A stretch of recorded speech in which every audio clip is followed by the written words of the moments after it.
ng Anak at ng Espiritu Santo. Amen. Maghari nawa ang kapayapaan sa tahanan ito at sa mga naninirahan dito. Mga kapatid, halina't makinig sa banal na salita ng Diyos na makintal sa ating puso at diwa ang aral na gabay ng mag-anak sa kanilang buhay. Sumainyo ang Panginoon. Ang mabuting balita ng Panginoon ayon kay San Lucas. Papuri sa iyo, Panginoon. Pagpasok ninyo sa alimang bahay, sabihin mo na ninyo, maghari nawa kapayapaan sa bahay na ito. Kung maibigin sa kapayapaan na katararoon, sasakay lang kapayapaan, ngunit kung hindi sila magkakamit dito. Manatili kayo sa bahay ng inyong tinutuluyan. Huwag kayong palipat-lipat ng bahay. Kapag tinanggap kayo ng alimang bayan, kanin ninyo anumang ihain sa inyo, pagalingin ninyo ang mga may sakit doon, at sabihin sa bayan, nalalapit na ang paghahari ng Diyos sa inyo. Ang mabuting balita ng Panginoon. Pinupuri ka namin, Panginoon Jesus. Mga kapatid, halina't tumulog sa Ama na bukal ng buhay ng lahat ng mga mag-anak at sambayan.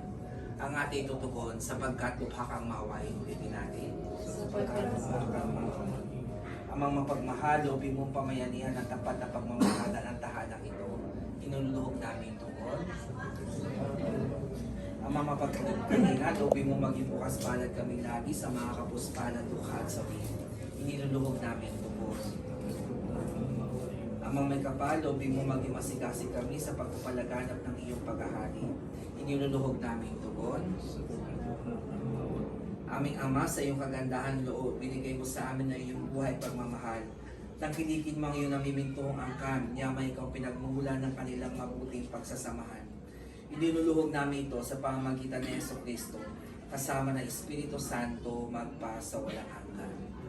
Manahan ka, Panginoong Jesucristo,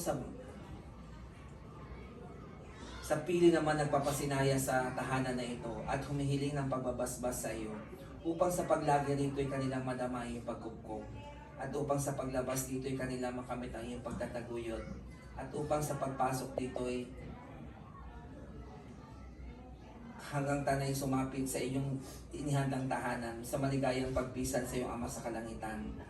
Hari namin nabubuhay kasama ng Espiritu Santo, magpa sa walang hanggan. Ang banal na tubig nawang ito ay magpapalaala ng pakikisa natin sa kamatayan muling pagkabuhay ni Kristo sa sakramento ng binyag. Manaming sumasalangit ka sa bahin ng ngalan mo. Mapasa amin ang kaharian mo, sundin ang buong sa lupa para nasa langit. Bigyan mo kami ngayon ng aming nakanin sa araw-araw. Patawarin mo kami sa aming mga sala para lang pagpapatawad namin sa mga kasala sa amin. At huwag bigyan sa puso. Abaging ang Maria na pupuno ka ng grasya. Ang Panginoong Diyos ay sumasabi. Pagkakin at para sa mga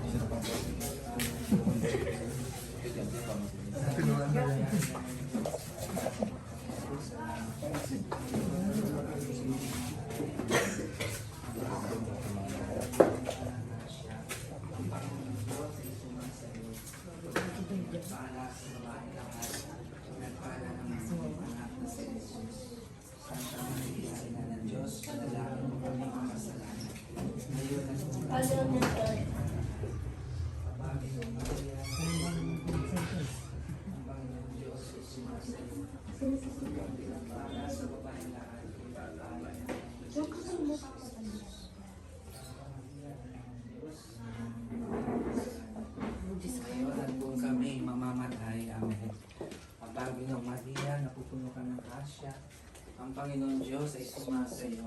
Huwag kang pinagpala sa babaeng lahat. Pinagpala naman ng iyong anak na si Jesus. Pero pa. Sana po.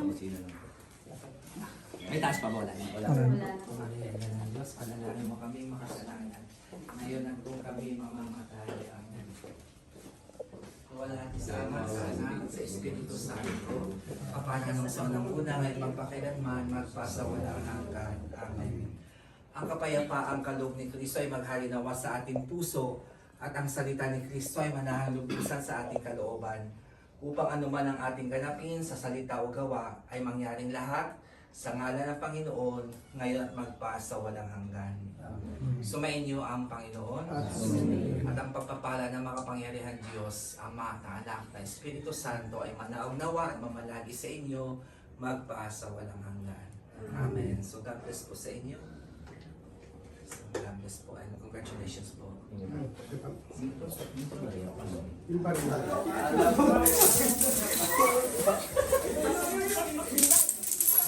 Sa kwarto.